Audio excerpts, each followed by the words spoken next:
Welcome दोस्तों, स्वागत है आपका अपने चैनल पढ़ाई लिखाई पे विद मी वीरेन। तो देखिए दोस्तों, आज हम स्टार्ट करने जा रहे हैं BTE यानी कि बोर्ड ऑफ टेक्निकल यूनिवर्सिटी, जो कि उत्तर प्रदेश में पढ़ाया जाता है। तो डिप्लोमा के स्टूडेंट्स के लिए, छात्रों के लिए, जो कि पॉलिटेक्निक कोर्स भी जिसको बोला जाता है, उसके लिए फर्स्ट ईयर क्लास के लिए, ठीक है, उसमें जो फर्स्ट ईयर की क्लास चलती है, प्रथम वर्ष की कक्षा चलती है, उसके द्वितीय सेमेस्टर में एक सब्जेक्ट चलता है जिसका नाम है आपका बेसिक्स ऑफ मैकेनिकल इंजीनियरिंग। ठीक है, एक्चुअली ये क्या चलता है, सिविल ब्रांच में और इलेक्ट्रिकल ब्रांच में ये सब्जेक्ट चला करता है। ठीक है, तो कॉमन रहता है सिविल के लिए और इलेक्ट्रिकल के लिए, अन्य ब्रांच के लिए, मैकेनिकल को छोड़ के बाकी अदर ब्रांच के लिए ये कॉमन सब्जेक्ट है। ठीक है, तो इसमें दो पार्ट हुआ करते हैं। जैसे सिविल ब्रांच है तो सिविल ब्रांच वाले क्या पढ़ेंगे, basics of mechanical and electrical engineering. ठीक है, इसी तरह से जो इलेक्ट्रिकल वाले होंगे वो पढ़ेंगे इलेक्ट्रिकल को छोड़ के बाकी के basics of civil and mechanical engineering पढ़ेंगे या मैकेनिकल एंड सिविल इंजीनियरिंग पढ़ेंगे। इसी तरह जो मैकेनिकल के स्टूडेंट्स होते हैं उनको पढ़ना होता है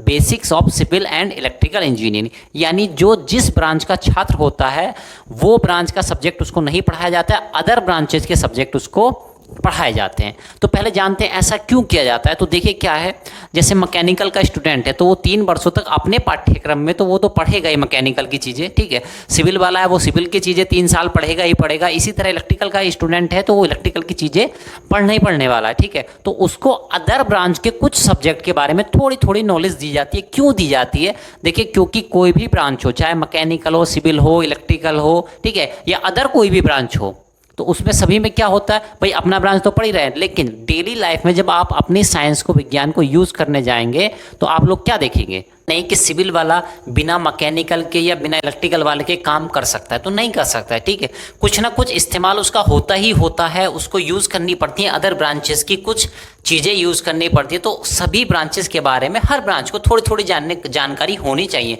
चाहे वो मैकेनिकल वाला तो मैकेनिकल वाले को सिविल और इलेक्ट्रिकल की भी बेसिक नॉलेज होनी चाहिए। इसी तरह इलेक्ट्रिकल वाले को सिविल की और मैकेनिकल की कुछ जानकारी होनी चाहिए। ठीक है, तो इसी को ध्यान में रखते हुए BTE ने इंट्रोड्यूस किया है सब्जेक्ट। तो इसमें से जो पार्ट्स है बेसिक्स ऑफ मैकेनिकल इंजीनियरिंग, जो कि सिविल के लिए और इलेक्ट्रिकल ब्रांच के लिए है, फर्स्ट ईयर के लिए है, कॉमन है। ठीक है, तो उसमें ये स्टडी किया जाने वाला है। तो चलिए दोस्तों, आज हम स्टार्ट कर रहे हैं अपने चैनल पे पढ़ाई लिखाई पे विद मी वीरेंद्र। तो जैसा कि आप जानते हैं दोस्तों, इसमें क्या है, सबसे पहला टॉपिक हमसे चैप्टर नंबर 1 उठा रहे हैं। ठीक है, basics of mechanical engineering, mechanical वाले पार्ट का केवल चैप्टर नंबर 1 से पहला टॉपिक लेने जा रहे हैं। ठीक है, तो पहला टॉपिक है आपका, सबसे पहला है ऊर्जा।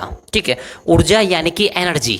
ठीक है, तो ऊर्जा क्या होती है, एनर्जी क्या होती है। अब आप सीधी सी बात समझिए, आप लोग डेली खाना खाते हैं, क्यों खाना खाते हैं, ठीक है, क्योंकि अगर दिन भर आप खाना नहीं खाएंगे तो आपको क्या लगेगा, शरीर में कमजोरी आ गई, एनर्जी लेवल आपका डाउन हो गया, ऐसा हमको फील होने लगता है। क्यों, क्योंकि खाना खाते हैं, उससे एनर्जी जनरेट होती है, एनर्जी जनरेट होती है तो हम कोई भी काम कर पाते हैं, हम बोल पाते हैं, हम सुन पाते हैं, हम चल पाते हैं, कोई सामान भार बोझ उठा पाते हैं। यानी कि ये सब क्या है, ऊर्जा है, ये क्या है, एनर्जी है। तो हमारे शरीर को भी कोई काम करने के लिए एनर्जी चाहिए होती है।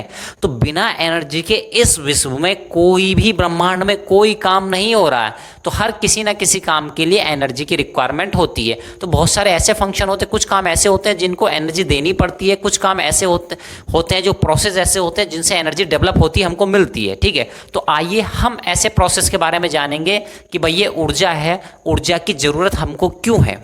ठीक है, क्यों हमें ज़रूरत है और कैसे हम इसको उत्पन्न कर सकते हैं, पैदा कर सकते हैं, जनरेट कर सकते हैं, बना सकते हैं। ठीक है, तो ऊर्जा के बारे में तो बेसिक नॉलेज, देखिए जब तक किसी चीज़ के बारे में आपको जानकारी नहीं होगी तो वो कैसे बनेगी, कैसे काम करती है, उसका यूटिलाइज हमको उपयोग कैसे करना चाहिए ताकि भविष्य में हमें दिक्कतें ना हो, तो ये सब चीज़ें हम नहीं जान पाएंगे ना। ठीक है, तो इसी तरह से देखते हैं ऊर्जा यानी एनर्जी। ठीक है, शब्द से तो आप परिचित हैं, आइए थोड़ा डिटेल में जानते हैं। तो ये डेफिनेशन भी आप लोगों ने सुनी होगी, कार्य करने की क्षमता। तो ऊर्जा क्या है, कार्य करने की क्षमता को ही क्या कहते हैं, ऊर्जा कहा जाता है। यानी कि अगर आपके अंदर किसी काम करने की एबिलिटी है, क्षमता है, आप वो काम कर सकते हैं, तो हम कहेंगे कि भाई आपके अंदर एनर्जी है। ठीक है, तो बिना एनर्जी के तो कुछ होगा नहीं। तो यानी आप, ऊर्जा क्या हुई, कार्य करने की क्षमता को क्या कहते हैं, ऊर्जा कहते हैं। ठीक है, या इंग्लिश मीडियम वाले भी जो छात्र हैं वो भी देखते चले, एबिलिटी टू डू वर्क। ठीक है, तो देखिए यहाँ पे क्या है, हम जब लिखेंगे तो आपको इंग्लिश में भी थोड़ा एक्सप्लेन कर दिया करेंगे, क्योंकि क्या होता है, कुछ स्टूडेंट्स ऐसे होते हैं इंग्लिश मीडियम वाले होते हैं तो उनको अक्सर दिक्कत आती है डिप्लोमा के कोर्स में खासकर। ठीक है, क्योंकि ज़्यादातर स्टूडेंट जो होते हैं वो इंग्लिश मीडियम वाले, सॉरी हिंदी मीडियम वाले होते हैं, थोड़े कम स्टूडेंट होते हैं जो इंग्लिश मीडियम वाले होते हैं। ठीक है, तो हम कोशिश करेंगे कि आपको इंग्लिश के वर्ड से भी थोड़ा रूबरू कराते जाएं। चलिए दोस्तों, तो जैसे कि ऊर्जा कार्य करने की क्षमता, एबिलिटी टू डू वर्क। चलिए, तो जैसे मैंने आपको एग्जांपल दिया था, हम खाना खाते हैं तो मेटाबॉलिक रिएक्शन होती है, कम मतलब कि हमारे शरीर के अंदर भोजन जाता है तो हमारा शरीर उससे क्या करता है, एनर्जी का शोषण करता है, यानी जनरेट करता है एनर्जी और हमारे शरीर को देता है ताकि हम अपना डेली का फंक्शन कर पाएँ। अभी हम बोल पा रहे हैं, आप सुन पा रहे हो, आप पढ़ पा रहे हो, तो किसके बदौलत, केवल और केवल एनर्जी की बदौलत। चलिए, अब देखिए, ये कहा गया कार्य करने की क्षमता क्या है, एबिलिटी टू वर्क।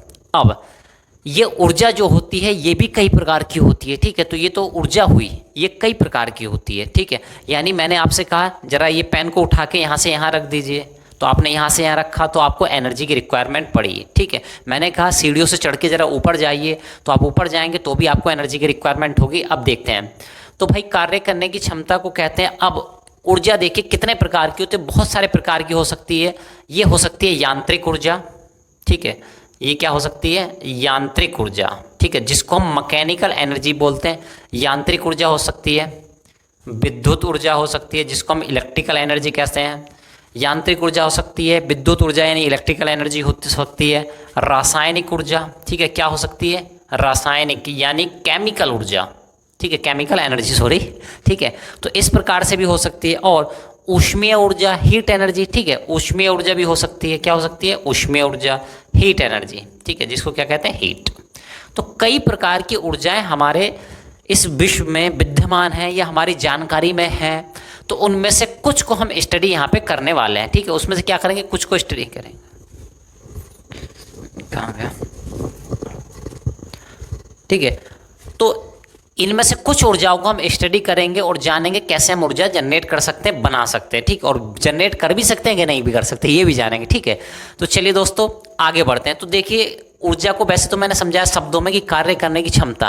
अब एक इतनी सारी ऊर्जाएं, हर ऊर्जा को अलग अलग प्रकार से समझाया जा सकता है। तो मैं यहाँ पे केवल आपको यांत्रिक ऊर्जा का एक उदाहरण देना चाहूँगा, ठीक है। यांत्रिक ऊर्जा जो होती है, मैकेनिकल एनर्जी जो होती है, उसको आप सीधे से समझिए। क्यों मैं इसका उदाहरण दे रहा हूँ, आप, ठीक है, डेली आप वर्क डन करते हैं, कुछ ना कुछ काम करते हैं, ठीक है, तो वो एनर्जी की बदौलत होता है। तो उसको शायद यानी डेली फील करते हैं आप चीज़ों को, तो जल्दी शायद समझ पाएँ। देखिए क्या हुआ, ठीक है।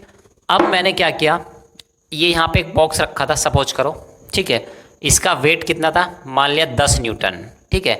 एक ब्लॉक रखा था, एक बॉक्स रखा था, इसका वेट था 10 न्यूटन, 10 न्यूटन, ठीक है। इस ये ले लीजिए, थोड़ा बड़ा बना लीजिए, ठीक है। इसका भार कितना है, 10 न्यूटन इसका भार है। भार यानी डब्लू, डब्लू यानी कि mg, ठीक है, डब्लू यानी कि भार, और ये क्या है, m यानी द्रव्यमान इंटू g, ठीक है।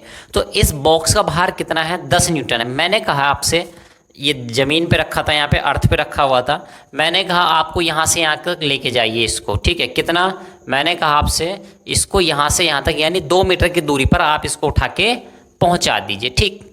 आप खाना खा के आए थे, आपके अंदर एनर्जी थी, ठीक है, आपके अंदर एनर्जी थी, जज्बा था, ठीक है, चलो उठा के रखते हैं तुरंत। आपने इसको उठा के यहाँ से यहाँ रख दिया।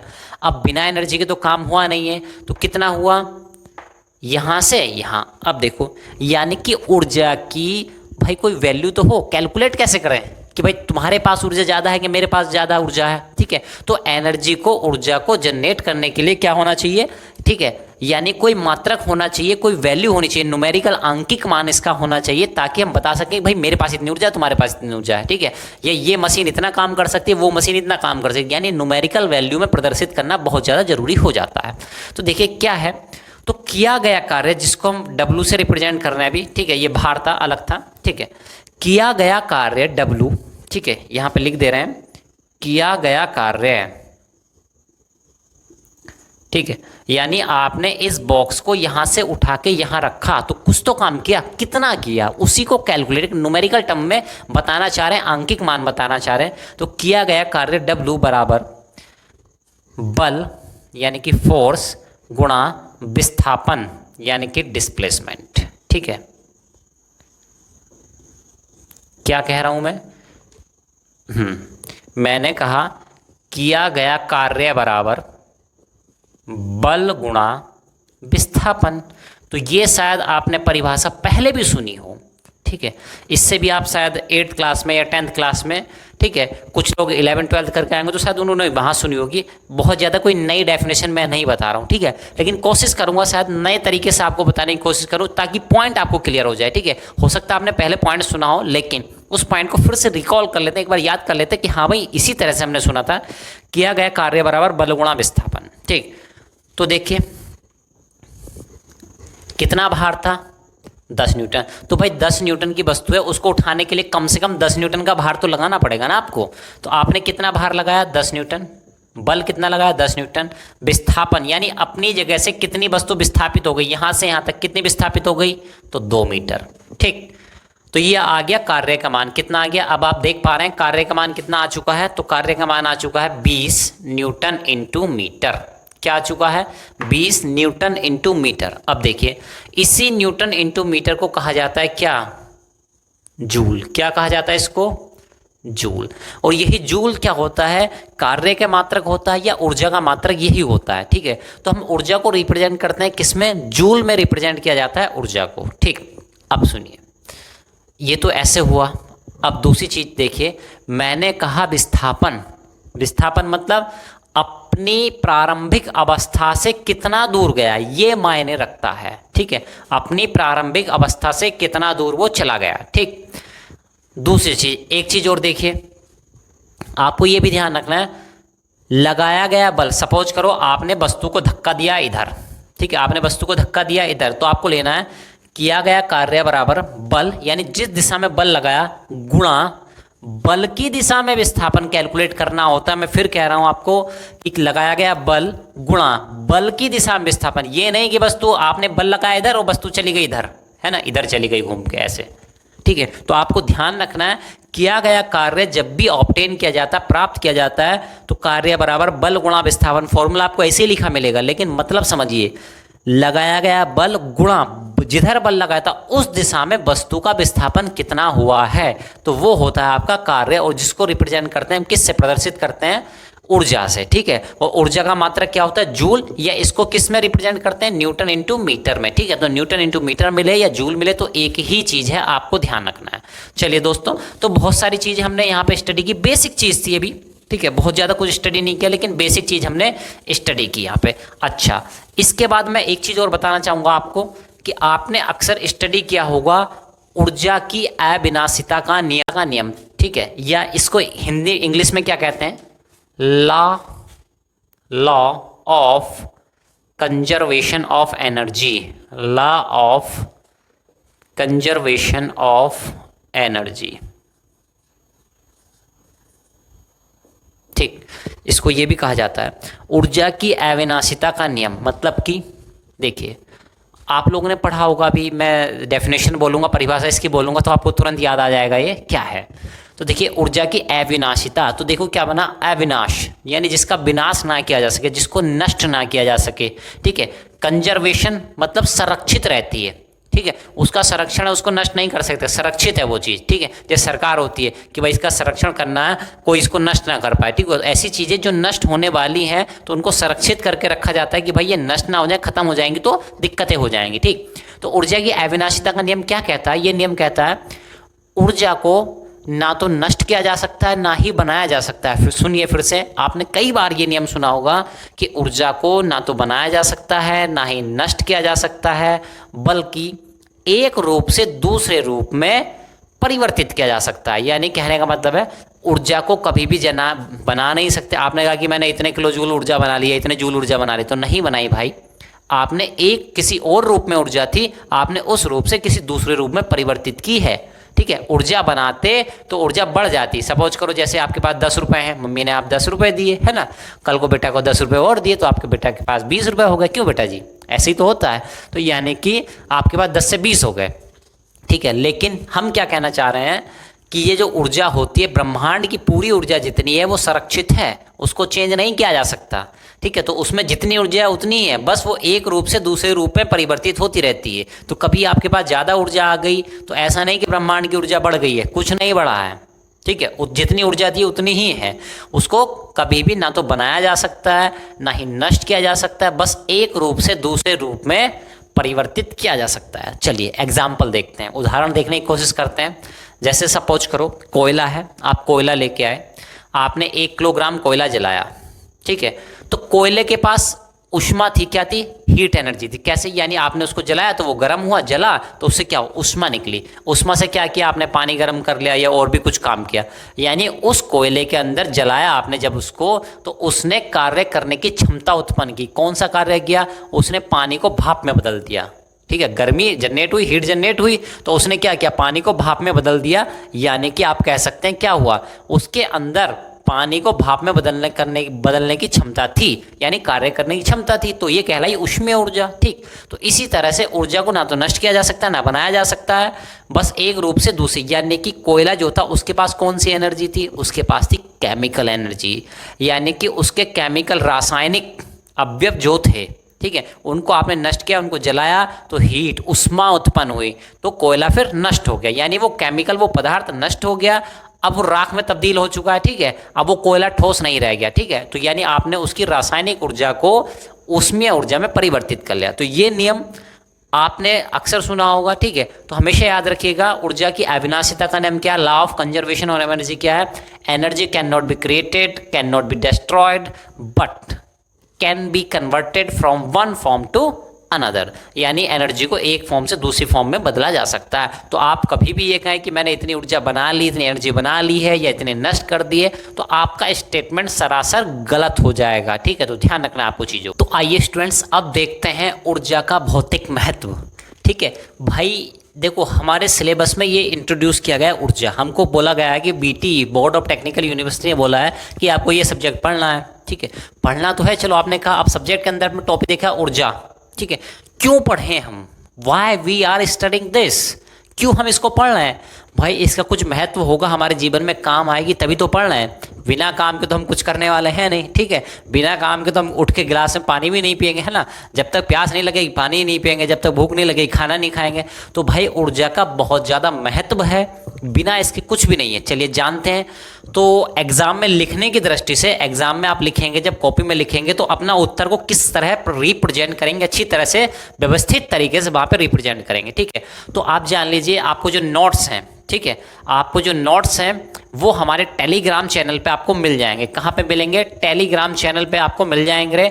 तो आप उसके लिए टेलीग्राम चैनल आप लोग टेलीग्राम अपने फ़ोन में चलाते होंगे, तो उसमें सर्च कीजिएगा पढ़ाई लिखाई, अब्दुल कलाम जी का फोटो लगा होगा वहाँ पे, तो वहाँ पे आपको PDF में नोट्स आपको मिल जाएंगे इन सब चीज़ों के, ठीक है। तो आपको नोट करने की जरूरत नहीं है, या हम जो चीज़ें बोल रहे हैं एक्चुअली जो नोट करा रहे हैं वो तो आपको नोट्स में मिलेगा, यहाँ पे जो लिखा रहा है, ठीक है। लेकिन जो एक्सप्लेनेशन है वो शायद नोट्स में ना मिल पाए, तो इसलिए यहाँ पे एक्सप्लेन किया जा रहा है आपको। अब देखिए, तो ऊर्जा का भौतिक महत्व क्या है? यानी फिजिकल इंपॉर्टेंस या फिजिकल सिग्निफिकेंस बोला जाता है ऑफ एनर्जी, ठीक है। क्यों इतना महत्व है हमारे फिजिकल यानी भौतिक जीवन में, क्यों महत्वपूर्ण है? तो देखिए, तो देखो यार, कोई भी काम हो रहा है इस दुनिया में, कोई भी काम हो रहा है, ठीक है। इंजन चल रहा है, इंजन चल रहा है मतलब चारा काटने वाला भी इंजन होता है, ठीक है, वो भी इंजन चल रहा है, ठीक है। इंजनों को चलाने में होता है, और उन इंजनों से बहुत सारे काम कराए जाते हैं, बहुत सारी मशीनें रन कराई जाती हैं उनसे। चारा काटना है तो चारा काटना है, आटा पीसना है, ठीक है, बहुत सारे काम होते हैं। ये डेली लाइफ का है, इसलिए मैंने एग्जांपल दिया इसको, ठीक है। तो इंजनों से इससे बड़े बड़े बहुत अच्छे अच्छे काम किए जाते हैं। तो देखिए क्या है, इंजनों को चलाने में इसका प्रयोग किया है ऊर्जा का। तो ऊर्जा नहीं होगी तो इंजन नहीं चलेगा, इंजन नहीं चलेगा तो उससे चलने वाली बहुत सारी मशीनरी जो है वो नहीं चलेंगी, ठीक। मशीनों को चलाने में, ठीक है, मशीनों को रन कराना है, तो आपने देखा होगा कि भाई पार्क में या आपके कॉलेज वगैरह में भी होता होगा, घास वास काटते हैं, ठीक है। तो भाई मशीन है, उसको चलाने के लिए किसकी जरूरत है? ऊर्जा की। आप ऐसे थोड़ी ना मशीन को ले जाके आपने रख दिया, मशीन अपना आप काट देगी। उसको चलाने के, रन कराने के लिए, मोटर को घुमाने के लिए कुछ तो एनर्जी चाहिए, किसी प्रकार की एनर्जी तो चाहिए, लेकिन एनर्जी चाहिए, ठीक। तो इंजनों को चलाने में, मशीनों को चलाने में, वाहनों को चलाने में, ठीक है, वाहन जो होते हैं, चाहे आप मोटरसाइकिल चलाते हो, चाहे आप स्कूटी चलाती हो, ठीक है, चाहे आप कार चलाते हो, ट्रक, बस जो भी चला रहे हैं आप, ठीक है। तो उसको चलाने के लिए, रन करने के लिए क्या जरूरत होती है? ऊर्जा की जरूरत होती है। हवाई जहाज को चलाने के लिए, पानी के जहाज के चलाने के लिए। अब आप ये पॉइंट यहाँ पे कंफ्यूजन कर सकते हैं कि भाई ये मैंने यहाँ पे लिखा था वाहन, यहाँ पे लिख दिया हवाई जहाज, पानी जहाज, रेल इंजन। सर क्या ये वाहन नहीं है? है बेटा, ठीक है। अब देखिए पॉइंट समझिए क्यों मैंने यहाँ पे लिखा है। तो आप जानिए, जो वाहन होते हैं जिनको हम ऑटोमोबाइल कहते हैं, वाहन होते हैं जो ऑटोमोबाइल कहते हैं, तो ये वाहन जो ऑटोमोबाइल जो होते हैं, ठीक है, ऑटोमोबाइल की कैटेगरी में हवाई जहाज, पानी का जहाज, रेल इंजन नहीं आते हैं। ये पॉइंट क्लियर कर लीजिए।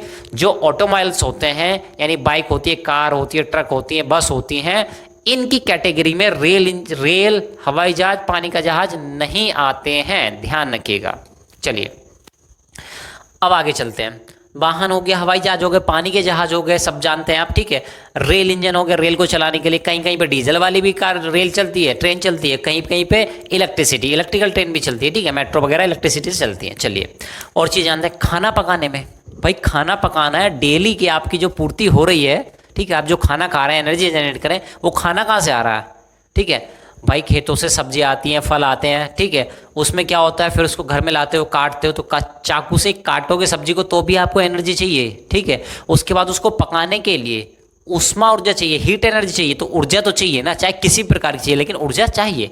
रोशनी करने में, ठीक है, अभी आप ये वीडियो देख पा रहे हैं तो यहाँ पे ट्यूबलाइट जली होंगी, आप अपने घर में बैठे हैं, लेटे हैं, उसको एनर्जी चाहिए। आपके मोबाइल यानी मनोरंजन करने के लिए, जो मनोरंजन का साधन बना लिया आप लोगों ने मोबाइल, ठीक है, ठीक है। फालतू की चीज़ तो देखते हैं, पढ़ाई की चीज़ का भी देख लिया करो, ठीक है। तो देखिए क्या है, यानी कि मोबाइल वगैरह चलाने के लिए भी सब क्या है, एनर्जी की जरूरत है। बिना एनर्जी के कुछ भी नहीं है, ठीक है। तो रोशनी करने में, घरों में रोशनी करनी है रात के समय में, ठीक है, तो वहाँ पे क्या चाहिए आपको, ऊर्जा की जरूरत पड़ती ही पड़ती है। यानी आप ये समझिए, जीवन का ऐसा कोई भी कार्य नहीं है जो बिना ऊर्जा के किया जा सके। तो इसलिए ऊर्जा की बहुत ज़्यादा इंपॉर्टेंस है, बहुत ज़्यादा महत्व है, ठीक है।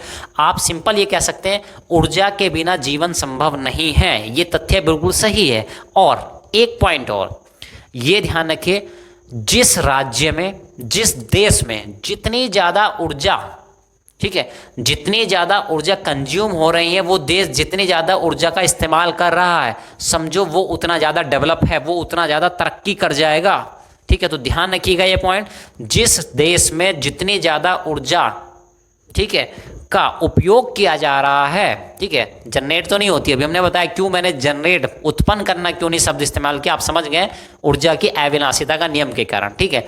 तो किसी देश में ऊर्जा की जितना ज़्यादा इस्तेमाल किया जा रहा है, उपभोग किया जा रहा है, उपयोग किया जा रहा है, वो देश उतना ही ज़्यादा तरक्की कर सकता है, उतना ज़्यादा अमीर बन सकता है। ये पॉइंट बिल्कुल क्लियर समझ लीजिए, ठीक है। तो ऊर्जा तरक्की की कुंजी है, आपके जीवन का सार है ऊर्जा, ठीक है। तो इसी तरह क्या है, तो देखो जैसे अमेरिका है, अब मैंने बात किया, अमेरिका ले लो, अपना देश ले लो भारत, ठीक है। तो वहाँ पे हमसे ज़्यादा ऊर्जा प्रोड्यूस करते हैं वो, ठीक है, मतलब क्या करते हैं, ऊर्जा का उपयोग करते हैं। तो कहाँ से ऊर्जा जनरेट होती है, तो भाई साहब देखो, आपके घरों में बिजली आती है, लाइट आती है, तो ऊर्जा ही तो है, ठीक है। तो हमारे देश में, भारत में शायद 24 आवर्स, 24 घंटे लगातार बिजली आज भी नहीं आती है, ठीक है। लेकिन जो डेवलप्ड कंट्री है वहाँ पे ऊर्जा 24 घंटे रहती है, अवेलेबल रहती है। तो आप समझ सकते हैं कि ऊर्जा का और किसी देश की तरक्की का कितना बड़ा कनेक्शन है, कितना गहरा कनेक्शन आपस में। चलिए स्टूडेंट्स, अब देखते हैं ऊर्जा के स्रोत। भाई हमने बात करी ऊर्जा क्या होती है, ऊर्जा को नष्ट किया जा सकता है कि नहीं किया जा सकता है, ठीक है, ऊर्जा से क्या क्या काम हो सकते हैं, हमारे लिए उपयोगी क्यों है। अब ये देखते हैं हमें ऊर्जा मिलेगी कहाँ से, ठीक है, यानी ऊर्जा के स्रोत क्या हैं, सोर्सेज ऑफ एनर्जी, यानी किस जगह से मिलेगी, कैसे मिलेगी, किस, ठीक है। जैसे कि हमें पता है पानी हमें मिलता है, बरसात होती है तो पानी मिलता है, ठीक है, ज़मीन से ट्यूबवेल से हम पानी निकालते हैं, तो हमें पता है कहाँ कहाँ से पानी अवेलेबल है, वहाँ से लेना है, तो स्रोत पता है, उसके सोर्सेज पता है हमको, ठीक है। इसी तरह से हम जानेंगे ऊर्जा के स्रोत, ठीक है। तो यानी कि कभी कभी क्या होता है एग्जाम में, ठीक है, कुछ लोग चीटिंग करते हैं, नकल करते हैं, तो उनको पता होता है किस जगह पर्ची अवेलेबल है ना, तो वहाँ छुपा के रख आते हैं, वो सोर्स है, वहाँ से लेके आए, ठीक है। तो इसी तरह से क्या है, ऊर्जा के भी स्रोत होते हैं, ठीक है, ऊर्जा के स्रोत हैं, तो कहाँ से हमें एनर्जी मिलेगी ये देखते हैं। चलिए नंबर 1, प्राप्ति के आधार, तो पहले इसका क्लासिफिकेशन किया जा रहा है। देखिए क्लासिफिकेशन का मतलब है वर्गीकरण, एक तरह से कह सकते हैं आप। वर्गीकरण मतलब जैसे कि आपने देखा होगा बाइक, ठीक है, मोटरसाइकिल है, आपसे पूछा जाए भाई मोटरसाइकिल कितने तरह की होती है, तो आप क्या बताओगे, सर पेट्रोल वाली होती है, सर डीजल वाली होती है। एक तो आपने ये बता दिया, ठीक है। दूसरा क्या बताएगा, ठीक है, सर एक होती है जिसमें स्पीड आती है 120, एक होती है जिसमें स्पीड आती है 150 या 160, यानी हाई स्पीड बाइक्स, लो स्पीड बाइक, ऐसे बता सकते हैं, ठीक। एक क्या बताएगा, सर 2 स्ट्रोक बाइक होती है, 4 स्ट्रोक बाइक्स होती हैं। अरे मतलब क्लासिफिकेशन करने के कितने तरीके हैं, कितने तरीकों से आप उनको बांट सकते हैं। ठीक उसी प्रकार से ऊर्जा के स्रोत को भी कई तरीकों में बांटा गया है। तो सबसे पहला नंबर ए, प्राप्ति के आधार पर, यानी जहां से जिस जगह से प्राप्त हो रहे हैं उस जगह के आधार पर, प्राप्ति के सोर्स के आधार पर क्या कहा गया है, on the basis of availability, यानी कहाँ वो अवेलेबल है, हमें प्राप्त हो सकते हैं। ठीक है, तो नंबर 1, तो प्राप्ति के आधार पर क्या है, प्राकृतिक स्रोत। ठीक है, क्या है, प्राकृतिक स्रोत यानी नेचुरल सोर्सेज, यानी प्रकृति ने, इस सृष्टि ने, इस भगवान ने प्रकृति के रूप में हमें कुछ सोर्सेज दिए हैं, कुछ एनर्जी के स्रोत दिए हैं कि भाई यहाँ से आप अपनी एनर्जी की पूर्ति, ऊर्जा की पूर्ति कर सकते हैं। ठीक है, तो भगवान ने हमें दुनिया में भेजा तो ऊर्जा भी तो हमको, अब ठीक है, ऊर्जा का इंतजाम करना भी तो उस ऊपर वाले की मेहरबानी है, सब कुछ अवेलेबल करा रहा है। ठीक है, लेकिन हम इंसान है कि उसको सही तरीके से उपयोग नहीं करें। चलिए वो अलग बात है, वो फ्यूचर में कभी डिस्कस करेंगे टॉपिक। तो फिलहाल क्या है, प्राकृतिक स्रोत यानी कि प्रकृति से प्राप्त होने वाले स्रोत। ठीक है, तो एक है प्रकृति से प्राप्त होने वाले यानी सोर्सेज इन द नेचर या नेचुरल सोर्स। ठीक, दूसरा है कृत्रिम यानी आदमी स्वयं जनरेट बनाता है। ठीक है, सोर्सेज यहाँ से मिल सकते हैं, यहाँ से खोजता है खुद। चलिए पहले प्राकृतिक वाले डिस्कस कर लेते हैं। तो प्राकृतिक में क्या है, सबसे पहला देखिए जीवाश्म। ठीक है, क्या लिखा है, जीवाश्म या फॉसिल ईंधन। तो जीवाश्म को अंग्रेजी में बोला जाता है फॉसिल, जैसे यहाँ पे लिखा भी है फॉसिल ईंधन या फॉसिल फ्यूल। ठीक है, तो ये क्या होते हैं, तो देखिए पुराने समय की बात है, पुराने समय की बात है, एक बरगद का पेड़ था। ठीक है, तो कहानी नहीं सुनाने जा रहा हूँ आप लोगों को। तो देखिए क्या होता है, जो पेड़ पौधे थे, ठीक है, मछलियाँ वगैरह थी, वो जमीन के नीचे दब गए, और दब गए तो क्या हो गए, सिकुड़ गए, वर्षों तक दबे रहे, सिकुड़ गए, वो क्या हुआ, वो फ्यूल में कन्वर्ट हो गई। यानी पेड़ पौधों की पत्तियां, लकड़ी वगैरह ये सब कन्वर्ट हो गई, तो वही तो आज बन के कोयला की हम खोद खोद के जमीन से निकालते हैं कोयला। तो यानी वर्षों पहले वो सब चीजें दब गई थी, तो उसको आज हम ईंधन के रूप में, फ्यूल के रूप में यूज कर पा रहे हैं। ठीक है, तो प्राकृतिक जीवाश्म, अब जीवाश्म की बात करें, ठीक है, तो ऐसी कुछ चीजें होती हैं। तो जीवाश्म ईंधन की बात करें, जीवाश्म यानी कि आप कह सकते हैं पेड़ पौधे दब गए, मछलियां दब गई, कुछ जीव जंतु दब गए। ठीक है, इस टाइप की चीजें हो सकती है। चलिए नेक्स्ट, जल ऊर्जा। जल ऊर्जा क्या थी, यानी कि पानी से मिलने वाली ऊर्जा। तो भाई पानी से कौन सी ऊर्जा मिलती है, हम पानी पीते हैं, हमको एनर्जी मिलती है। ठीक है, वहां से भी मिलती है। ठीक है, लेकिन ये पानी की एनर्जी का इस्तेमाल करके, पानी के प्रेशर का, पानी की स्पीड का इस्तेमाल करके, ठीक है, उसके अंदर जो काइनेटिक गतिज ऊर्जा है उसका इस्तेमाल करके ऊर्जा डेवलप करेंगे। कैसे करेंगे, तो ये जितने भी पॉइंट मैंने यहाँ पे लिखे हैं अभी तक, 8 के 8 पॉइंट, आप बेफिक्र रहिए, हम इनको एक एक डिटेल में डिस्कस करने वाले हैं। और आपके एग्जाम में यहाँ से एक क्वेश्चन जरूर आएगा। ठीक है, आप नोट करके रख लीजिए, जितने सबसे ज्यादा नंबर का जो क्वेश्चन होता है, एक क्वेश्चन इस पॉइंट से, ये जो मैंने 8 स्रोत लिखे, इन 8 में से कोई एक, हो सकता 2 भी आ जाएं। ठीक है, लेकिन कम से कम एक तो आपके एग्जाम में आने वाला है, रखा है बिल्कुल। ठीक है, तो बिल्कुल डिटेल में, अभी तो हम इनके नाम जानना है, उसके बाद डिटेल में इनको स्टडी करेंगे कि भाई कैसे कैसे क्या क्या चीजें होती है, और पानी से कैसे ऊर्जा मिलेगी, है ना, तो ये सब चीजें जानेंगे। तो जल ऊर्जा यानी पानी से बांध बना के, जैसे आपने सुना होगा वहां पे बांध है, ठीक है, बांध से जो पानी फ्लो करता है उससे ऊर्जा प्राप्त करते हैं। ज्वार ऊर्जा, तो ज्वार भाटा का नाम आपने सुना होगा। ठीक है, समुद्र की लहरें होती हैं, ज्वार आता है, ठीक है, यानी पानी ऊपर चढ़ता है, फिर निकल उतर जाता है नीचे, तो भाटा। तो ज्वार भाटा एनर्जी का भी, जिसको टाइडल एनर्जी बोला जाता है, क्या बोला जाता है, टाइडल एनर्जी। ठीक है, जल ऊर्जा को हाइड्रो एनर्जी, ठीक है, जल ऊर्जा को हाइड्रो एनर्जी बोला जाता है, ज्वार ऊर्जा को टाइडल एनर्जी बोला जाता है। तो इसको भी डिस्कस करेंगे, समुद्र में आने वाले ज्वार भाटा से कैसे ऊर्जा उत्पन्न की जा सकती है, बनाई जा सकती है, फॉर्म की रूपांतरित की जा सकती है। ठीक है, पवन ऊर्जा, वायु जो प्रवाह कर रही है, इतनी तेज स्पीड से आंधी आती है, तूफान आते हैं, या कहीं कहीं तो कुछ इलाके ऐसे हैं वहां साल भर बहुत तेज हवा चलती रहती है, तो वहां से भी हम ऊर्जा को कैसे हम प्राप्त कर सकते हैं, ये जानेंगे। चलिए नेक्स्ट, सो ठीक है, तो सौर ऊर्जा के बारे में, सोलर ऊर्जा के बारे में आप बहुत ज़्यादा सुने होंगे। ठीक है, हर जगह गली मोहल्ले में, घर वगैरह में, शहरों में आपको सोलर पैनल लगे हुए दिख जाते हैं। ठीक है, छतों पे दिख जाते हैं सोलर पैनल। ठीक है, तो बहुत ज़्यादा ट्रेंड में चल रहा है सौर या सोलर ऊर्जा। ठीक है, इसमें क्या होता है, सूर्य से प्राप्त जो ऊर्जा होती है, रोशनी होती है, प्रकाश होता है, उसको कन्वर्ट किया जाता है किसमें, इलेक्ट्रिकल एनर्जी। मोस्टली यही यूज हो रहा है आज की डेट में। ठीक है, तो इससे रिलेटेड चीज़ें भी जानेंगे। भू उष्मीय ऊर्जा, ठीक है, भू उष्मीय ऊर्जा क्या होती है, जो जमीन के अंदर, ठीक है, हीट एनर्जी, उष्मा दफन है, उस एनर्जी को बाहर निकाला जाता है। ठीक है, और वो उष्मा किसी भी फॉर्म में हो सकती है, गर्म पानी की फॉर्म में हो सकती है, यानी गर्म गर्म पानी निकलेगा, उसके अंदर क्या हीट एनर्जी, तो उससे किस चीज़ को गर्म कर सकते हैं। इस टाइप की चीज़ें हम इसमें भू उष्मीय ऊर्जा में पढ़ने वाले हैं। ठीक है, भू उष्मीय ऊर्जा को क्या कहते हैं, जियोथर्मल एनर्जी। क्या कहा जाता है, geothermal energy. Next point, nuclear energy यानी कि नाभिकीय ऊर्जा। ठीक है, तो आज की डेट में आप जान लीजिए, जितने भी हमारे देश में बिजली प्रोडक्शन हो रहा है, ऊर्जा इलेक्ट्रिसिटी जनरेशन हो रही है, ठीक है, लगभग आज की डेट में 70 to 80% कोयले की मदद से हो रही है। ठीक है, उसके अलावा, ठीक है, सबसे ज़्यादा पोर्शन जो है वो हो जाता है हाइडल, यानी कि पानी से जो बिजली बनाई जा रही है, डैम वगैरह से बनाई जा रही। उसके बाद नंबर आता है किसका, नाभिकीय ऊर्जा का, न्यूक्लियर एनर्जी का। तो ये जान लीजिए बहुत ही कम ठीक है, बहुत ही कम मटेरियल लगता है, पदार्थ लगता है, जैसे यूरेनियम वगैरह होते हैं वो लगते हैं, लेकिन बहुत लार्ज अमाउंट में ऊर्जा एनर्जी जनरेट होती है इससे, नाभिकीय ऊर्जा से। ठीक है, लेकिन क्या है, ये रेडियो एक्टिव होते हैं, यानी रेडिएशंस फैलाते हैं। ठीक है, तो नुकसान होते हैं, इसलिए इनकी केयर ज़्यादा रखनी पड़ती है। चलिए नेक्स्ट पार्ट जानते हैं, बायोमास या जैव द्रव्य ऊर्जा। ठीक है, तो बायोमास या जैव द्रव्य ऊर्जा क्या होती है? ठीक है, पेड़ पौधे, गले सड़े, ठीक है, इन सबसे एनर्जी जनरेट की जाती है, एनर्जी बनाई, सॉरी जनरेट नहीं की जाती है, रूपांतरित की जाती है, परिवर्तित की जाती है। ठीक है, उसको उपयोग लायक बनाया जाता है। ठीक है, किससे? बायोमास। बायोमास मतलब पेड़ पौधे, जीव जंतु। ठीक है, तो ये वे नहीं है जो यहाँ पे हमने डिस्कस किए थे, जीवाश्म या फॉसिल फ्यूल जो जमीन के अंदर दब गए थे, उसकी बात नहीं कर रहे हैं। ठीक है, धरती के ऊपर जो अवेलेबल हैं अभी बायोमास, उसकी बात की जा रही है, तो इसको बोला जाता है बायोमास एनर्जी। ठीक है, तो इतने टाइप की एनर्जी हैं। ठीक है, लगभग ये हमने 7-8 टाइप की एनर्जी यहाँ पे डिस्कस की, 8 टाइप की डिस्कस की।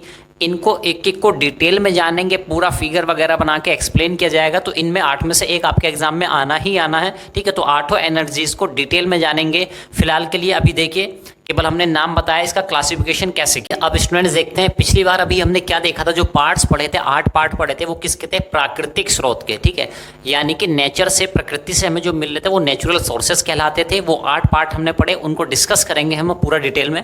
इसके बाद दूसरा क्लासिफिकेशन देख लेते हैं, यानी प्राप्ति के आधार पर। एक तो था प्राकृतिक, प्रकृति से जो मिलते थे। नंबर 2 कृत्रिम। कृत्रिम मतलब आर्टिफिशियल। ठीक है, यानी प्रकृति ने हमें नहीं दिया है, मनुष्य ने जानबूझकर उसको तैयार किया, अपने उपयोग के लिए उसको बनाया है। ठीक है, तो ये क्या है? यानी कहा जाता है कि जिन्हें मनुष्य ने तैयार किया है, ठीक है, इनको क्या किया? मनुष्य ने तैयार किया, यानी ह्यूमन मेड है। ठीक है, यानी ये क्या है? ह्यूमन मेड है। ठीक है, उदाहरण ले लीजिए, जैसे कि पेट्रोल, डीजल, कैरोसिन। कैरोसिन को मिट्टी का तेल भी कहीं लोकल लैंग्वेज में बोला जाता है, कहीं कहीं। ठीक है, इसलिए लिख दिया समझने के लिए। तो पेट्रोल, डीजल, कैरोसिन, मुख्यतः तेल वगैरह ये सब चीज़ें हैं। तो देखिए, अब आपके दिमाग में एक पॉइंट आ सकता है कि भाई ये पेट्रोल डीजल जो है इंसान ने कैसे तैयार किया है। ठीक है, क्योंकि पेट्रोल वगैरह जो है, कैरोसिन वगैरह, आपको ये ध्यान होगा कि भाई ज़मीन की खुदाई की जाती है, बड़ी बड़ी इंडस्ट्रीज़ होती हैं जो उसमें ज़मीन से या समुद्र के नीचे से खोद कर वहाँ से क्या करते हैं? तेल निकाला जाता है। तो आपको ऐसा लग सकता है। ठीक है, लेकिन होता क्या है, वहाँ से जो फ्यूल निकाला जाता है, कच्चा तेल जो निकाला जाता है, वो उपयोग लायक नहीं होता है। ध्यान रखिएगा, ये पेट्रोल डीजल जो अंदर से निकाला जाता है, तो पेट्रोल डीजल नहीं निकलता है। ठीक है, जो कच्चा तेल निकलता है वो उपयोग लायक नहीं होता, उसको हम यूज़ नहीं कर सकते हैं। ठीक है, तो उसको रिफाइन किया जाता है, बहुत ज़्यादा प्रोसेस किया जाता है, तब वो हमारे उपयोग लायक होता है। ठीक है, तो पेट्रोल डीजल को इसलिए कैटेगरी में रखा गया है, किसकी? कृत्रिम स्रोत की। ठीक है, कृत्रिम स्रोत यानी आर्टिफिशियल सोर्सेज की कैटेगरी में ये आता है। ठीक है, तो इनको भी डिस्कस करेंगे, थोड़ा थोड़ा सभी चीज़ों को हम डिस्कस करेंगे। हालांकि इनके ऊपर, पेट्रोल डीजल, इनके ईंधन के ऊपर तो एक पूरा चैप्टर ही है। ठीक है, तो उसको तो डिटेल में हम लोग पढ़ लें। चलिए दोस्तों, तो इससे पहले हमने क्या किया था? ऊर्जा के स्रोत का आपने क्या किया था? निर्धारण किया था, वर्गीकरण किया था, किसके आधार पर? ठीक है, तो उपलब्धता के आधार पर, अवेलेबिलिटी के आधार पर, जिसमें प्राकृतिक हमने देखा था और कृत्रिम देखा था। अब देखते हैं ऊर्जा के स्रोत का उपयोग के आधार पर वर्गीकरण। किस आधार पर कर रहे हैं? उपयोग, जिस तरह से हम यूज कर रहे हैं, ठीक है, उपयोग कर रहे हैं ऊर्जा का, उस आधार पर किस तरह से क्लासिफिकेशन, वर्गीकरण उसका किया गया है। तो देखिए क्या है, ठीक है, उपयोग के आधार पर, यानी on the basis of use, किस तरह से हम ऊर्जा को यूज कर रहे हैं उसके आधार पर करते हैं या करते हैं। ठीक है, तो देखिए क्या है, नंबर 1 है परंपरागत, नंबर 2 है अपरंपरागत। ठीक है, तो परंपरागत के मतलब समझिए, परंपरा वो चीज होती है, वो शब्द है जो सदियों से चला आ रहा है, ऐसे परंपरा चले। बहुत सारे काम हम क्या करते हैं? परंपरा के नाम पे कर देते हैं। ठीक है, कि भाई हमारे यहाँ पे ऐसा होता है तो हम ऐसे ही करेंगे, क्योंकि भाई ऐसा होता है, मतलब परंपरा चली आ रही सदियों से, बरसों से। ठीक है, सैकड़ों सालों से। तो देखिए, परंपरागत या इसी को कहा जाता है व्यापारिक ऊर्जा स्रोत। ठीक है, परंपरागत को ही कहा जाता है व्यापारिक ऊर्जा स्रोत। तो इसकी डेफिनेशन भी कुछ ऐसी है। ठीक है, तो इसको परंपरागत को क्या कहते हैं? कन्वेंशनल। ठीक है, कन्वेंशनल मतलब पहले से कन्वेंशन है कि ऐसे ही होता है, ऐसे ही मान लिया हमने। ठीक है, तो देखिए क्या होता है, ऐसे ऊर्जा स्रोत जो हम वर्षों से यूज कर रहे हैं, सदियों से यूज कर रहे हैं, हमारे पूर्वज, माता पिता, दादा दादी, ठीक है, वंशज हमारे यूज करते आ रहे हैं, वो लोग भी करते थे, हमारे माता पिता भी करते हैं, हम भी करते हैं। ऐसे ऊर्जा स्रोत यानी जो सदियों से चले आ रहे हैं, तो कौन से हैं? जैसे लकड़ी, कोयला, भाई लकड़ी कल भी जलती थी, घरों में खाना बहुत से गांव में आज भी बनता है। कोयले का इस्तेमाल सदियों से चला आ रहा है, बाप दादा भी करते थे, हम भी कर रहे हैं। गैस का भी प्रयोग करते थे। अब देखिए मीथेन गैस, वो जो गोबर गैस वगैरह जो बनाते हैं ना, जो, हाँ, उस टाइप की गैस है, वो नहीं है, सिलेंडर वाली सीएनजी गैस की बात नहीं कर रहे हैं, अन्य गैस की बात कर रहे हैं। ठीक, तो ऐसी ऊर्जा के स्रोत कहलाते हैं क्या? परंपरागत। ठीक है, यानी सदियों से चले आ रहे हैं। ठीक है, हमारे पूर्वज भी यूज कर रहे थे, हम भी यूज कर रहे हैं, तो ऐसे को कहते हैं परंपरागत या व्यापारिक ऊर्जा स्रोत। ठीक है, तो लकड़ी, कोयला वगैरह इस टाइप की चीजें इसमें होती हैं। अब देखिए इसके साथ दिक्कत क्या है, परंपरागत ऊर्जा के जो स्रोत हैं उनके साथ दिक्कत क्या है। ठीक है भाई, क्यों हम अपरंपरागत की तरफ मूव करना चाह रहे हैं, तो देखिए परंपरागत वो थे, इनकी सबसे बड़ी दिक्कत है ये लिमिटेड है। ठीक है, ऐसा नहीं कि जमीन से कोयला हमेशा निकलता है, ये खत्म नहीं होगा, वो खत्म हो सकते हैं। तो परंपरागत जो है वो खत्म हो सकते हैं, परंपरा है, नई पीढ़ी आ रही, नई जनरेशन आ रही है, तो पुरानी परंपराओं को हम भूलते जा रहे हैं। और आजकल की डिमांड भी है भाई, कुछ परंपराएं हैं जो मेंटेन होती चली जा रही हैं आगे तक। ठीक है, कुछ परंपराएं क्या है अब खत्म हो गई हैं। ठीक है, क्यों भाई, आज के हिसाब से फिट नहीं है, तो ऐसे ये है। यानी लकड़ी कोयला भाई लिमिटेड है, ऐसा नहीं कि लकड़ी कोयला कोयला जमीन से निकलता ही रहे, पेट्रोल निकलता ही रहे, खत्म तो होगा यार, कभी कभी ना कभी तो खत्म होना है। ठीक है, तो परंपरागत है तो इनकी सबसे बड़ी दिक्कत क्या है, एक ना एक दिन ये खत्म हो जाने वाले हैं, एंड हो जाने, समाप्त हो जाएंगे, तब हम क्या करेंगे। तो अभी से हमने क्या किया है, कुछ सोच विचार के रखा है कि भविष्य में भाई किस तरह से हम चीज़ों का यूज करेंगे। तो अब आते हैं दूसरी चीज़ें, अपरंपरागत। ठीक है, अपरंपरागत यानी जो पहले यूज नहीं हुआ करती, सदियों से यूज नहीं हो रही, अब हमने भी कुछ वर्षों से, कुछ दशकों से, ठीक है 20-50 साल से अभी से यूज करना शुरू किया है। ठीक है, तो भाई 20-50 साल नॉर्मल है, अभी से ही हुआ, ठीक है रिसेंटली हुआ। तो अपरंपरागत का मतलब क्या, एग्जाम्पल मतलब उदाहरण क्या है, सौर ऊर्जा। ठीक है, सूर्य से मिलने वाली ऊर्जा जो है, सोलर पैनल जो घरों पे छतों पे लगाते हैं। ठीक है, आपने देखा होगा बड़े बड़े प्लांट, सोलर प्लांट लग रहे हैं आज की डेट में। तो ठीक है, तो इसका भरपूर यूज आज की डेट में हम कर रहे हैं, और स्कोप इसका भविष्य में और भी ज्यादा है। ठीक है, और भी ज्यादा हम कर सकते हैं। सौर ऊर्जा हुई, ज्वार भाटा, ठीक है समुद्र में जो ज्वार भाटा आता है, समुद्र की लहरों से एनर्जी जनरेट करते हैं, ठीक है वो वाली। पवन ऊर्जा, विंड एनर्जी, ठीक है, तो हवाएं तेज चलती है, उस हवा की एनर्जी का उपयोग करना है बिजली बनाने के लिए। तो ये अपरंपरागत है, यानी पहले हमारे पूर्वज इसका उपयोग नहीं किया करते थे, हमने करना शुरू किया है, तो इसको कहते हैं अपरंपरागत। यानी ये परंपरा नहीं थी, हमारी परंपरा नहीं थी, हमारा इतिहास नहीं था ऐसा कि हम इसका इस्तेमाल करते थे, लेकिन अब हमने करना शुरू किया है, तो इनको कहते हैं अपरंपरागत ऊर्जा के स्रोत। ठीक है, तो पॉइंट आपको क्लियर होगा कि परंपरागत क्या होते हैं, अब जानते हैं कि भारत में ऊर्जा के स्रोत जो है, किस ऊर्जा स्रोत का कितना ज्यादा इस्तेमाल हम कर रहे हैं, या भारत में कौन सी एनर्जी का इस्तेमाल सबसे ज्यादा होता है। तो चलिए सबसे पहले देखते हैं ऊष्मीय ऊर्जा स्रोत। ऊष्मीय ऊर्जा स्रोत यानी थर्मल एनर्जी सोर्सेस। ठीक है, तो ऊष्मा से, हीट से जो एनर्जी बनाने का, डेवलप करने का काम जो हो रहा है वो कितना होता है, लगभग 79.1%, यानी एक मोटा मोटा आप मान लीजिए लगभग 80%। ठीक है, हमारे देश में जो आज भी ऊर्जा डेवलप हो रही है, इलेक्ट्रिसिटी प्रोड्यूस हो रही है, वो लगभग 80% यानी 79.1% के आसपास आज भी ऊष्मा यानी कोयले से प्रोड्यूस की जा रही है। कोयले को जला के या अन्य जो भी चीज़ें हैं उनको जला के, ऊष्मीय का मतलब कोयला प्लस अन्य चीज़ें भी आती हैं जिनको जला के हम ऊष्मा प्रोड्यूस करते हैं, हीट जनरेट करते हैं, उसके बाद उससे भी इलेक्ट्रिसिटी प्रोड्यूस करते हैं। तो ये प्रोसेस कितना है, लगभग 80% के आसपास। एक बड़ा हिस्सा उसमें ऊर्जा के स्रोत पे, यानी भारत की ऊर्जा जरूरतों को देखते हुए आज भी हम कहीं ना कहीं ऊष्मा पे निर्भर करते हैं। चलिए दूसरी चीज, नाभिकीय ऊर्जा स्रोत। ठीक है, नाभिकीय ऊर्जा स्रोत से लगभग 3.2%, ठीक है, जो कि बहुत कम है। ठीक है, 3.2% आप देखें, अमेरिका, कनाडा, ऑस्ट्रेलिया, ठीक है, तो ये देश इस पोर्शन में बहुत ज्यादा तरक्की कर चुके हैं, नाभिकीय ऊर्जा स्रोत में बहुत ज्यादा तरक्की कर चुके हैं। ठीक है, तो यानी क्या है, न्यूक्लियर रिएक्टर बनाते हैं, उससे ज्यादा बहुत ज्यादा इलेक्ट्रिसिटी प्रोड्यूस होती है। यानी कि अगर इस क्षेत्र में हम तरक्की करें, ठीक है, तो बहुत ज्यादा हमारी भारत की ऊर्जा जरूरतों को पूरा किया जा सकता है। लेकिन इसके कुछ नुकसान भी हैं, तो जब हम डिटेल में जाएंगे, नाभिकीय ऊर्जा को पढ़ेंगे, तब वहां पे देखेंगे क्या फायदे हैं, क्या नुकसान हो सकते हैं। चलिए नेक्स्ट पॉइंट, जलीय, यानी कि जलीय ऊर्जा स्रोत क्या है, हाइड्रो एनर्जी। ठीक है, हाइड्रो एनर्जी सोर्स यानी पानी से बिजली का उत्पादन, एनर्जी का प्रोडक्शन जो हो रहा है, ठीक है, वो क्या है, लगभग 11.6%, यानी ऊष्मा के बाद सीधे हम वाटर पे, पानी की ऊर्जा पे निर्भर करते हैं। तो कहीं ना कहीं ये अच्छा खासा रोल एक निभाता है, लेकिन जल की भी कुछ विशेषताएं हैं। ठीक है, लिमिटेशंस हैं कि भाई हर जगह पे क्या कहते हैं, बांध और ये सब चीज़ें नहीं बनाई जा सकती, मतलब नदियाँ वगैरह जहाँ पे होंगी इनकी लिमिटेशन है, आप वहीं बना सकते हैं, और हर जगह तो नदी है नहीं। ठीक है, तो इसलिए लिमिटेड है। ठीक है, ऊष्मा क्या है, कोयला क्या है, एक जगह से दूसरी जगह आसानी से ट्रांसपोर्ट कर सकते हैं, इसलिए शायद भारत में आज भी इस पर निर्भरता बहुत ज़्यादा है। चलिए नेक्स्ट पॉइंट देखते हैं, अन्य। अन्य में कौन कौन सी चीज़ें आती हैं, तो ये जानिए। अभी जो हम सोलर पैनल से बात कर रहे हैं, ठीक है, सोलर ऊर्जा, जियोथर्मल, जमीन से निकलने वाली ऊर्जा, तो ये सब कुल मिला के टोटल कितने हो जाते हैं, 6.1%। ठीक है, तो देखिए हम कहाँ पे तरक्की कर सकते हैं सोलर के क्षेत्र में। हम बहुत ज़्यादा तरक्की करने की कोशिश कर रहे हैं, उस पर सरकारें भी बहुत ज़्यादा ध्यान दे रही हैं, ठीक है। और अभी भी निर्भरता इस पे घटी नहीं है, बहुत ज़्यादा निर्भरता हमारी 79.1% उसमें पे, तो ये ध्यान रखना है। तो आपसे ऐसे क्वेश्चन पूछे जा सकते हैं, या ये जनरल नॉलेज का भी एक क्वेश्चन बन जाता है कि भारत की ऊर्जा जरूरतों को पूरा करने के लिए आज सबसे ज्यादा ऊर्जा जरूरतें कहां से पूरी की जाती है या किस स्रोत से पूरी की जाती है, तो आपका आंसर क्या होना चाहिए, उष्मा ऊर्जा स्रोत से ये पूरी की जा सकती है, ठीक है। तो जनरल नॉलेज का भी क्वेश्चन है, कई बार ये आ चुका है, ठीक है। और ये उसमें जरूरत है, ये क्या होती है ये कैसी है, परंपरागत, ठीक है, कोयला निकालने से परंपरागत है। तो कभी कभी पर्यावरण के लिहाज से भी देखा जाए तो ये चीजें पूछी जा सकती हैं कि भाई परंपरागत ऊर्जा स्रोत क्या होते हैं, अपरंपरागत क्या होते हैं।